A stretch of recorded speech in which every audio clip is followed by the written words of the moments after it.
Nahukay ang isang vintage bomb sa bakuran ng isang bahay sa Lipa City. Ang detalye sa report ni Paul Hernandez. Nagulat ang mga trabahador sa isang construction site na ito na isang vintage bomb ang bumulaga sa kanila. Kwento ni Jordan, naguhukay sila sa bakuran ng ginagawang bahay sa Barangay San Carlos, Lipa City, pasado alas 11 ng umaga nitong Miyerkules. Kala namin oxygen, yung pala ay bomba.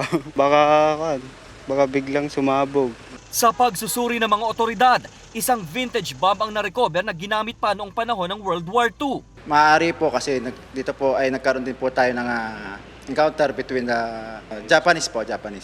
Agad dinala ng Lipa City Police sa Provincial Explosive Ordnance Disposal and Canine Unit ang narecover na bomba. Lubhang delikado kung itatago lang ito basta-basta. 81 po, 81 mm po. Pwede po itulong magkaroon ng serious injuries or fatality kapag ito ay pinakalaman ng walang knowledge about sa bomb po. Bili ng mga otoridad na ipaalam sa kanila kung may matatagpo ang anumang uri ng pampasabog para na rin sa kaligtasan ng lahat. Kasama si Kel Ravaca, Paul Hernandez, Balitang Southern Tagalog.